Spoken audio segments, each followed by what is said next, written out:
तो आज हम लोग पढ़ेंगे एनर्जी। ठीक है, कल आपने वर्क पढ़ लिया था। अब देखिए एनर्जी क्या होती है। एनर्जी से आप लोग खूब परिचित हैं। एनर्जी क्या है? Ability to do work. Ability to do work is called energy. Energy आपकी मैकेनिकल होगी और मैकेनिकल एनर्जी,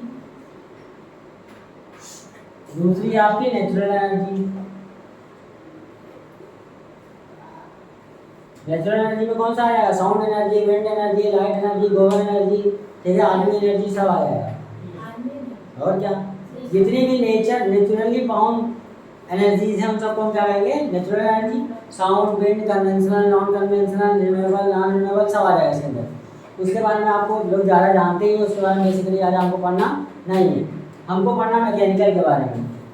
मैकेनिकल में क्या है? हमको पढ़ना काइनेटिक एनर्जी और पोटेंशियल एनर्जी। और पोटेंशियल एनर्जी में जो होता है ग्रेविटेशनल पोटेंशियल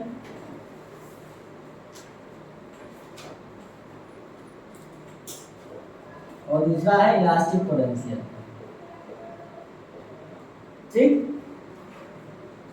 तो आपका एनर्जी है ability to do work, unit क्या हो जाएगी? जूल। ठीक है, या फिर कैलोरी। अगर कैलोरी में कहें तो क्या होता है? 4.18 joule. 4.18 joule, 18 joule equal to क्या हो जाएगा? 1 कैलोरी। ठीक, कई बार कहते हो ना कि मैंने आज एक कैलोरी खर्च की। एक्चुअली कैलोरी जो कहते हो वो किलो कैलोरी है। तुम जो खर्च करते हो, आप लोग जो खर्च करते हैं वो क्या होती है? Kilo calorie. ठीक, और एक कैलोरी में क्या होता है? 4.18 जूल। ठीक है, आप देखिए डाल लीजिए काइनेटिक एनर्जी। ठीक है, साइड वाइड ना देखिए। अब काइनेटिक एनर्जी अगर कहें तो काइनेटिक एनर्जी क्या है? Energy possessed by body by virtue of its motion. जो मोशन की वजह से एनर्जी आती है वो क्या होती है? Kinetic energy. जैसे मान लिया कहीं पे आपने कोई बॉडी है m मास की, ये 0 से स्टार्ट करी और कितनी वेलोसिटी अटेंड करी? v। यहाँ पे जाने पर इसकी वेलोसिटी क्या हो जाएगी? v। तो since work done in the form of energy, तो अगर हम वर्क निकाल लें तो हमारी काइनेटिक एनर्जी निकल आएगी। तो क्या होता है? एक body of mass m initially start from rest and acquire velocity v। Initially rest से चली, बाद में उसकी वेलोसिटी क्या होगी? तो आप क्या पढ़े हैं? सिंस dw इक्वल टू क्या होता है? f dot ds displacement. ठीक है, यहाँ पे अगर हम देखें तो F फोर्स और डिस्प्लेसमेंट क्या है? एक ही डायरेक्शन में। ठीक, तो मैक्सिमम हो गया। F की जगह पे रख दिया m into ds। ठीक है, और एक्सीलरेशन क्या होता है? dv by dt। अगर आप ध्यान दें पीछे से तो एक्सीलरेशन क्या हो जाएगा? dv by dt और इनटू ds है, और ये ds by dt क्या हो जाएगा? आपका वेलोसिटी। तो बेसिकली ये आपका क्या बना? mv dv equal to dw। अगर हम क्या करते हैं? इंटीग्रेट करते हैं। अगर इसको इंटीग्रेट करें तो इंटीग्रल dw इक्वल टू क्या हो जाएगा? 0 से b, m बाहर आ गया, ये क्या हो जाएगा? b dv। x dx का इंटीग्रल आप लोगों ने देखा था क्या होता है? x square by 2। या ये वाला फॉर्मूला अगर याद करें, x की पावर n dx, x की power n plus 1 upon n plus 1। Video में बताया, देख लेना। ठीक है, तो यहाँ पे करेंगे dw का क्या हो गया? w, ये हो गया m, इसका क्या हो जाएगा? b square by 2। लिमिट रखेंगे कितना? 0 से b। तो वर्क डन कितना आया? Half mv square. इसीलिए, और यही वर्क डन क्या है? काइनेटिक एनर्जी है, क्योंकि यहाँ चलने के लिए वर्क किया जा रहा है। तो क्या आ जाएगा work done? Kinetic energy that is equal to half mv square. ठीक, नोट कर लीजिए।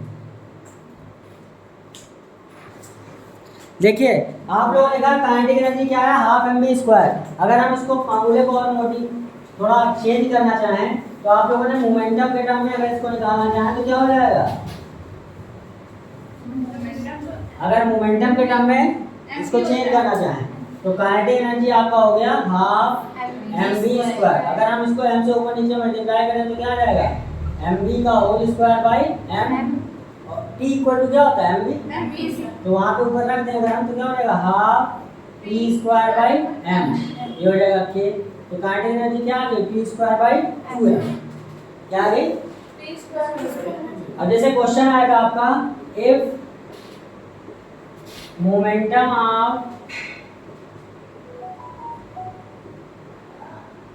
Of body increased by 100%, how you calculate percent change in kinetic energy। ठीक है, क्वेश्चन क्या है, अगर मोमेंटम को इंक्रीज कर दिया जाए 100% तो आपका कितना चेंज होगा काइनेटिक एनर्जी। ठीक है, तो कैसे आएगा आपका, देखिए पहले आपकी काइनेटिक एनर्जी इनिशियल क्या थी p स्क्वायर बाई 2m, अगर अब 100% बढ़ाने का मतलब क्या होगा उसका 2 गुना, यानी अब जो हमारा k डैश हो गया वो क्या हो गया 2p का होल स्क्वायर बाई 2m, यानी क्या आ जाएगा 4p स्क्वायर बाई 2m आया। अब देखिए अगर हम डेल्टा k निकालें तो क्या हो जाएगा 4p square by 2m minus p square by 2m, तो कितना बचा 3p स्क्वायर बाई 2m, ये तो आया आपका, ये आया 3p स्क्वायर बाई 2m। अब परसेंटेज निकालने के लिए क्या करेंगे change in energy upon original energy into 100, कितना आया आपका 3p स्क्वायर बाई 2m आया change into 100 upon p square by 2m, ये कट गया, कितना बढ़ गया 300%, कितनी बढ़ गई 300%। थोड़ा ध्यान देना कॉम्पिटिटिव एग्जाम में, अगर मान लो मैं कहता कि मोमेंटम आपका इंक्रीज हो रहा है 0.2% से, जब अगर हम कहते हैं कि मोमेंटम इंक्रीज हो रहा है 0.2%, उस समय देखिए चूंकि ये वैल्यू बहुत छोटी है, ये वैल्यू बहुत छोटी है, तो कॉम्पिटिटिव एग्जाम में आएगा तो वहाँ एरर का कॉन्सेप्ट लगा सकते हैं, वहाँ पे एरर का कॉन्सेप्ट लगा लेंगे, डेल्टा के बाई के इज इक्वल टू क्या हो जाएगा 2 इंटू डेल्टा पी बाई के इंटू 100, समझ गए। अगर क्या हो चेंज बहुत, अगर ये कंपेरेटिवली बहुत बड़ा चेंज है, ये क्या है छोटा चेंज, तो आप कई बार देखेंगे कंफ्यूज हो जाएंगे, उसी में आंसर आपको 200% भी दिया होगा, आंसर आपको उसी में 200% भी दिया होगा, अगर इससे लगाए तो हमारा 200% आएगा और इससे लगाए तो 300% का चेंज आएगा। तो बेटा जब बहुत छोटी वैल्यू चेंज होगा, मतलब परसेंट 1% कह दे 2% कह दे, तो ये क्या हो जाएगा बहुत छोटा चेंज होगा मोमेंटम के कंपैरिजन में, उस केस में हम क्या कर सकते हैं ये वाला फॉर्मूला यूज कर सकते हैं, समझ गए, नोट कर लीजिए। Potential energy, gravitational potential energy,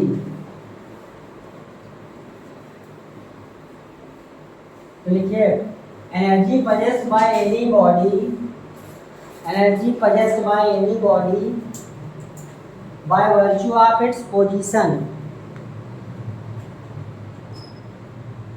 मान लीजिए m मास की बॉडी है, h हाइट पे रखी है, ठीक है, energy possessed by any body by virtue of its position, तो यहाँ पे वर्क डन जो होगा आपका वो क्या होगा F इंटू डिस्प्लेसमेंट, ठीक है, तो यहाँ पे फोर्स क्या लगा होगा mg और डिस्प्लेसमेंट मैक्सिमम क्या होगा h, तो इसलिए पोटेंशियल एनर्जी क्या हो जाएगा mgh, ठीक। Since gravitational force is conservative, चूंकि ये कंजर्वेटिव है इसीलिए हम क्या कह सकते हैं F is equal to minus D U by D X, क्या कह सकते हैं F is equal to minus D U by D X, D U का मतलब क्या होगा चेंज इन पोटेंशियल एनर्जी, ठीक, या चाहे तो कह सकते हैं minus time work equal to energy initial minus energy final. कल मैंने बताया था प्लस W इक्वल टू, तो बात एक ही है, ठीक है, चाहे U फाइनल में से इनिशियल इक्वल टू वर्क हो, चाहे minus time U initial minus U final, ठीक है। ये कंजर्वेटिव फोर्स है, तो इस फॉर्मूले का इस्तेमाल बहुत करेंगे, आगे जाके इलेक्ट्रोस्टैटिक्स 12 में लगाएंगे तो बहुत सारे क्वेश्चन इसी से होंगे, ठीक।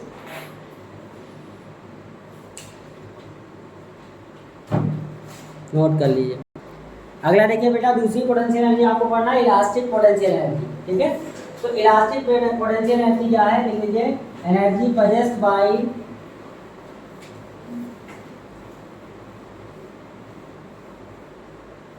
Stressed spring. अब यहाँ पे देखिए, जैसे मान लो कोई स्प्रिंग है, ये स्मूथ सरफेस पे रखी है, इसको आप F4 से आगे खींचे और इसका डिस्प्लेसमेंट कितना हो जाए x। अगर F खींचने पे फोर्स डिस्प्लेसमेंट क्या होता है x, तो जब हम F बढ़ाएंगे तो x क्या होगा, बढ़ेगा। और ये जस्ट अपोजिट क्या लगाएगा, रीस्टोरिंग फोर्स। क्या लगाएगा, रीस्टोरिंग फोर्स। रीस्टोरिंग फोर्स क्या लगाएगा, अपोजिट डायरेक्शन में। कौन लगाएगा, स्प्रिंग। तो F रीस्टोरिंग कह सकते हैं डायरेक्टली प्रोपोर्शनल किसके है, x के। आप स्प्रिंग को जितना ज़्यादा खींचेंगे, स्प्रिंग उतना ज़्यादा आपको खींचेगा। मतलब डायरेक्टली प्रोपोर्शनल किसके है, लेंथ। जब प्रोपोर्शनलिटी हटाते हैं तो हमारा F इज इक्वल टू क्या मिल जाएगा, -kx। क्या मिल जाएगा, where k is the spring constant. Where k क्या है, स्प्रिंग कांस्टेंट, ठीक। Since dw is equal to क्या है, F into dx। यहाँ पे F क्या लग रहा है, -kx dx, ठीक है। -kx dx cos 180, cos 180 क्या हो जाएगा, +1। माइनस आने से यहाँ पे आ रहा है क्योंकि स्प्रिंग अपनी तरफ खींच रही है। स्प्रिंग अपनी एनर्जी फिर से रिस्टोर कर रही है। अब देखिए क्या हो गई, -kx dx यानी प्लस हो गया dw। अब on integrating both side, on integrating both side, minus इसलिए 180 इसलिए यूज किया क्योंकि आप डिस्प्लेसमेंट इधर करा रहे हैं, फोर्स को अपोजिट लगा रहे हैं। तो यहाँ पे क्या हो गया, w u इक्वल टू क्या आ गया 1, ये क्या हो जाएगा, इंटीग्रल कर दोगे, dw इक्वल टू k बाहर आ गया x dx, ये हो गया w और ये क्या हो जाएगा 1/2 kx स्क्वायर। तो पोटेंशियल एनर्जी आप स्ट्रेच या कह सकते हो इलास्टिक पोटेंशियल एनर्जी आप स्ट्रेच स्प्रिंग कितना हो जाएगा, 1/2 kx स्क्वायर। ध्यान रखिए, फोर्स का रीस्टोरिंग फोर्स पे क्या रहेगा, -kx, ठीक है। तो वो स्प्रिंग रीस्टोरिंग फोर्स हेडिंग डालिए, कंजर्वेशन ऑफ एनर्जी। आप बचपन से पढ़ते आए हैं, क्या होता है, एनर्जी हमेशा क्या रहती है, कंजर्व। तो लिखिए, energy neither created not destroyed. Conservation of energy, energy neither created not destroyed, only we can change from one form to another. Conservation of energy, conservation of energy क्या कर रहा है, energy neither created not destroyed, only we can change from one form to another. अगर मान लिया कहते हैं कोई बॉडी m मास की है, ये नीचे आ रही है, कुछ हाइट, ये पूरी हाइट मान लो हमारा h है, ये इतना नीचे आ गया x, तो इतनी हाइट कितना होता है h - x। कुछ देर बाद कहाँ पहुँच गए, ग्राउंड पे। तो हमको प्रूव करना है कि एनर्जी यहाँ पे क्या है, कंजर्व। तो एनर्जी कंजर्व कैसे है, सबसे ऊपर देखें, अगर हम ABC पॉइंट ले लीजिए, टेंथ में पढ़े हो आप लोग, ABC हो गया। तो एट पॉइंट A अब जब बनाए तो क्या है, पोटेंशियल एनर्जी कितना हो जाएगा, mgh। क्या हो जाएगा, mg कैपिटल H, ठीक। काइनेटिक एनर्जी वहाँ पे क्या होगा, हाफ mu स्क्वायर, यहाँ पे u इक्वल टू क्या है, 0, इसलिए क्या आ जाएगा 0। ये इनिशियली कहाँ पे, रेस्ट में।